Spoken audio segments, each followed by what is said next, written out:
Akhirnya petugasnya berteriak, tapi sayang ketika berteriak, Herman sama Sumali langsung menusuk dua petugas itu dari belakang. Ya udah, dua petugas itu akhirnya tewas di tempat. Hai ladies and gentlemen, welcome di Your Story.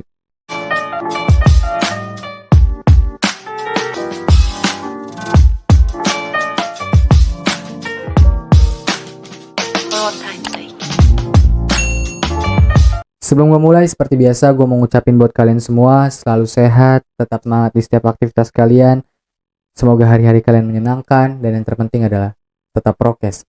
Oke, ngomongin soal kecewa. Gue yakin setiap orang pasti pernah kecewa. Entah kecewa karena percintaan, karena pekerjaan, ataupun karena orang sekitar. Dan terkadang tanpa kita sadari, rasa kecewa yang dialami ini bisa merubah sifat seseorang, ataupun merubah identitasnya. Seperti kasus yang bakal gue bawain kali ini, gue bakal ceritain kasus kriminal yang sebenarnya juga gue baru tahu dari nyokap gue, di mana pernah terjadi di Indonesia kurun waktu 1960-an. Ada seorang mantan pejuang kemerdekaan yang menjelma menjadi penjahat besar dan menghebohkan satu republik, teman-teman. Oke, sebelum kita lanjut, gue mau ngingetin itu ada tombol subscribe di bawah. Tolong dipencet tombolnya, bantu terus channel ini untuk terus berkembang, untuk terus berbagi kisah, kita sama-sama berbagi ilmu. Dan jika kalian suka, boleh banget dengan senang hati bisa kalian like dan komen. Oke, nggak perlu lama-lama lagi, kita langsung gas tuntas. Husni Kasdut lahir di Desa Bayan Patikrejo, Kabupaten Tulung Agung, Jawa Timur pada tanggal 29 Desember 1929. Ia terlahir dengan nama Waluyo. Ia merupakan anak dari pasangan orang tua yang bernama Wonorejo sang ayah yang merupakan seorang petani dan ibu bernama Kastun yang merupakan seorang penjual pecel. Ia memiliki saudara tiri perempuan bernama Kuntring. Nah, sejak kecil Husni ini sudah hidup dengan kemiskinan, teman-teman. Apalagi semenjak ayahnya meninggal saat ia berumur 5 tahun. Sejak kecil juga Husni sudah memiliki jiwa patriotisme dan nasionalisme yang sangat tinggi. Dia juga berbakti tuh sama orang tuanya. Dia sering bantu ibunya untuk mencari uang dengan berjualan rokok, jajanan kecil di salah satu terminal di Kota Malang.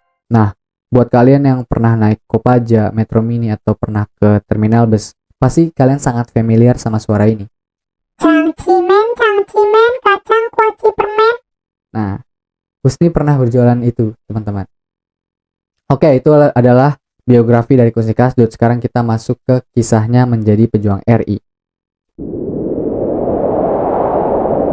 Ketika beranjak dewasa, Husni ini memutuskan untuk bergabung bersama Heiho, pasukan pembantu Jepang, dan dia ditempatkan di Batalion Matsamura di Kota Malang, teman-teman.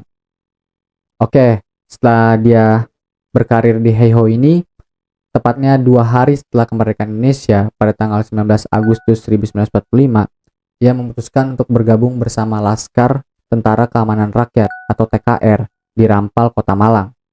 Bersama Laskar ini, dia bergerilya hingga sampai Surabaya untuk melawan pasukan sekutu dan Inggris. Nah, pas pasukan Inggris ini mundur, pasukan TKR ini terpecah belah, teman-teman. Mereka bubar, membuat kelompok sendiri-sendiri. Nah, karena udah bubar, akhirnya Husni pergilah dia ke Yogyakarta. Dia bergabung bersama Laskar Barisan Bambu Runcing. Nah, rencana dari Laskar ini adalah mereka pengen merebut kota Bandung dari tangan Belanda. Tapi nggak tahu kenapa, ketika di perjalanan, Husni ini memilih untuk udahlah, gua ke Madiun aja. Akhirnya dia pergi ke Madiun. Nah, saat sampainya di Madiun, dia bergabung bersama Laskar Brigade Teratai. Nah, Laskar ini tuh terdiri dari anggota TNI, tapi kebanyakan dari mereka tuh berasal dari kalangan dunia hitam lah, kayak rampok, penjahat, terus copet, hingga wanita penghibur. Nah, di Laskar ini si Husni bertugas sebagai staf pertempuran ekonomi, teman-teman. Dia juga tuh sering bergaul sama pelacur dan berandalan kecil yang menjadi mata-mata. Nah, selama di Laskar ini dia pernah menjalankan tugas merampok emas dan berlian milik salah satu warga Tionghoa, tapi hasil rampasannya itu tuh dia pakai untuk modal berperang.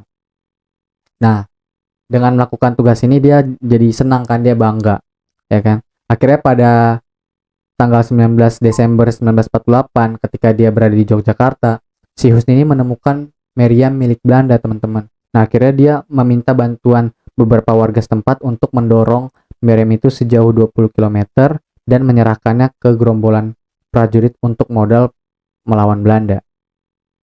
Nah, Husni ini berjuang untuk Republik ini tuh selama 4 tahun, teman-teman. Dan dia bangga, apalagi dia sering melakukan tugas perampokannya itu tuh untuk modal berperang, hasilnya itu untuk modal perjuangan gitu loh.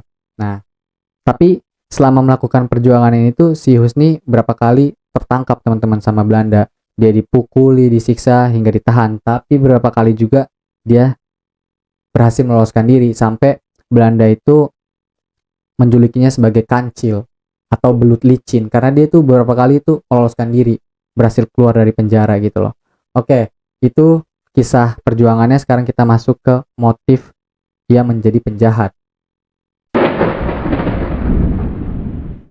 Nah, awal mula dia menjadi penjahat itu dikarenakan dia merasa kecewa, teman-teman. Awalnya itu kejadiannya Husni kecewa berat ketika ia tahu kalau ia sama teman-temannya di Laskar Brigade Teratai ini nggak masuk daftar anggota TNI.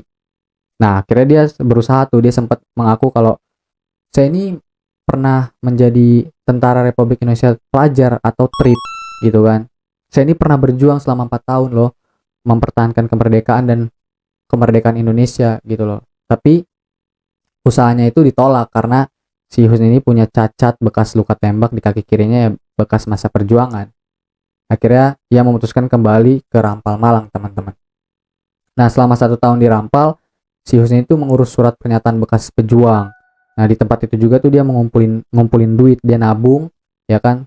Nah, sebagian besar dari tabungannya itu dia kasih ke keluarganya yang ada di Blitar. Nah, sisanya itu dia pakai untuk perjalanan dia ke Jakarta. Dia menuju ke Biro Rekonstruksi Nasional. Nah, biro itu tuh tempat mengurus penempatan bekas pejuang. Tapi ya balik lagi, dia kecewa karena dia ditolak dan nggak dapat pekerjaan. Nah, disitulah dia mulai timbul rasa kecewa banget sama negara. Gue ini berjuang selama 4 tahun untuk mempertahankan kemerdekaan dan untuk Indonesia merdeka loh, gitu, ya kan. Tapi gue malah nggak diterima sebagai pasukan dan sekarang hidup gue jadi sengsara, kurang lebih kayak gitu. Dia merasa kecewa, bener-bener kecewa banget, teman-teman. Nah, dari situlah akhirnya si Husni pulang lagi dia ke Jawa. Nah, sekarang kita masuk ke rentetan perampokan Husni Kasdut. Nah, kejahatan Husni Kasdut ini berawal ketika ia kembali ke Surabaya, teman-teman. Nah, di Surabaya ini ia bertemu sama beberapa rekannya bekas pejuang. Salah satunya adalah Subagio. Nah, si Subagio ini tuh ngajak si Husni untuk melakukan pemerasan dengan modus penculikan saudagar kaya. Ya udah, akhirnya mereka melaksanakanlah aksinya itu. Nah, setelah melakukan aksinya, mereka berhasil mendapatkan uang Rp600.000, nominal yang gak kecil untuk saat itu, teman-teman. Rp600.000 saat itu lu udah bisa beli rumah sama beli mobil. Oke, nah uang hasil pemerasan itu tuh dibagikan Husni secara merata ke sesama pejuang. Itulah aksi kejahatan pertama Husni. Nah, setiap melakukan aksi kejahatan, dia selalu menggunakan nama Kasdut. Itulah ia dikenal sebagai Husni Kasdut. Dikutip dari buku Patrick Matanasi tahun 2011, Husni ini dijuluki sebagai Robin Hood-nya Indonesia. Kenapa? Karena ia kerap memberikan hasil rampokannya itu dan membagikannya ke kaum miskin, teman-teman. Jadi di situ dia ada nilai moralnya lah untuk membantu kaum miskin, ya kan? Oke. Sekarang kita lanjut ke aksi brutal lainnya dari Husni Kasdut. Aksi brutal lainnya dilakukan Husni adalah ketika ia pergi ke Cikini Kecil, Menteng, Jakarta Pusat, teman-teman. Nah, di situ ya ketemu tuh sama komplotan Bir Ali. Nah, akhirnya mereka merencanakan kejahatan untuk merampok salah satu warga keturunan Arab kaya bernama Ali Bajenet pada tahun 1960. Nah, aksinya itu dimulai ketika Ali Bajenet keluar dari rumahnya pada sore hari, ya kan? Lalu mereka mengikuti Ali Bajenet dari belakang menggunakan mobil jeep. Ali Bajenet tewas bersimbah darah di berondong peluru dari dalam mobil yang dikemudikan oleh Kusni Kasdut. Aksi puncak kejahatan yang dilakukan Kusni Kasdut berawal ketika ia merampok Museum Nasional Jakarta atau Museum Gajah di Jalan Merdeka Barat, Jakarta Pusat. Dalam melakukan aksinya ini, Husni nggak sendirian, teman-teman. Dia ditemani dua temannya bernama Sumali dan Herman. Nah, mereka berhasil mendapatkan perhiasan emas dan 11 berlian yang senilai 2,5 miliar rupiah pada 30 Mei 1963. Dalam melakukan aksinya ini, mereka menggunakan seragam polisi dan berbekal senjata laras panjang merek Vickers buatan Jerman dan Jepang. Nah, mereka ini gampang nih teman-teman masuk ke dalam museum itu karena penjaga mengira mereka adalah polisi yang sedang melakukan inspeksi. Nah, setelah udah masuk, mereka akhirnya berbagi tugas tuh. Herman sama Sumali bertugas untuk mengelabui petugas dengan segudang pertanyaan, sedangkan Kusni bertugas untuk masuk ke dalam, naik ke lantai atas di mana tempat benda-benda pusaka dan perhiasan disimpan.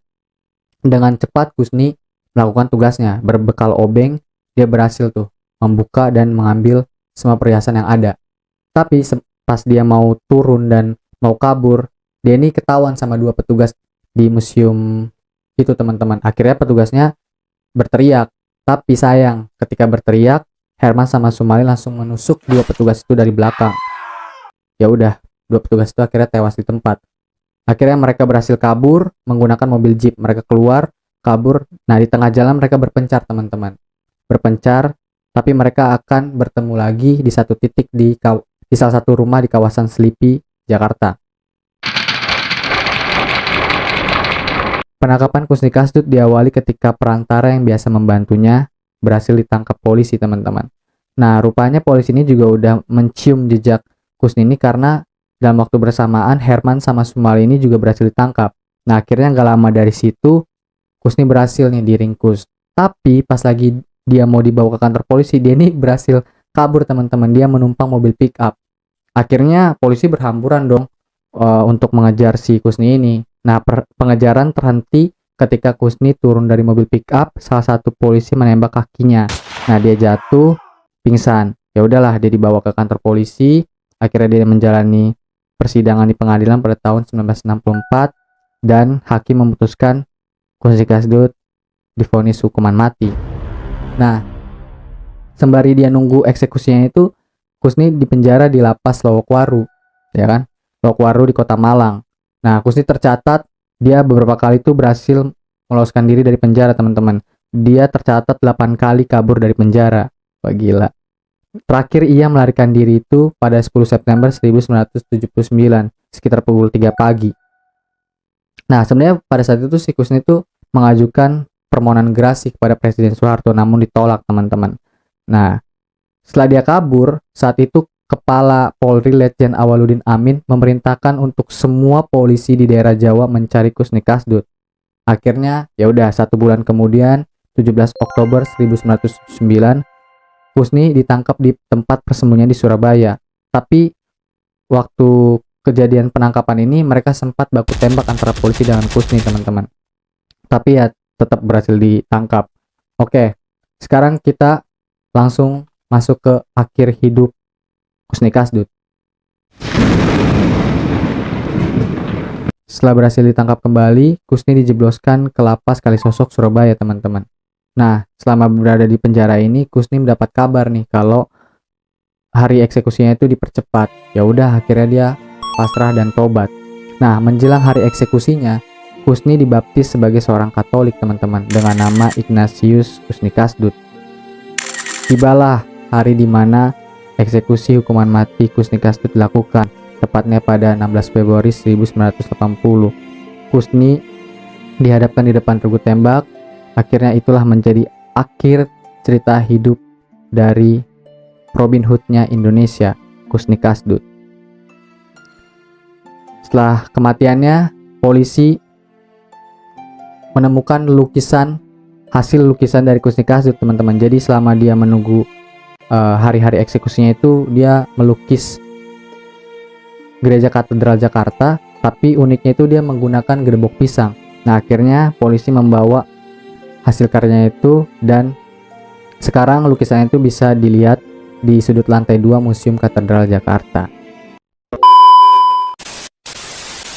Oke teman-teman, itulah kisah Robin Hoodnya Indonesia, Kusni Kasdut, sebagai perampok besar yang pernah ada dan sempat menggegerkan Indonesia tentunya. Oke, sekali lagi gue ucapin thank you udah tonton video ini sampai habis.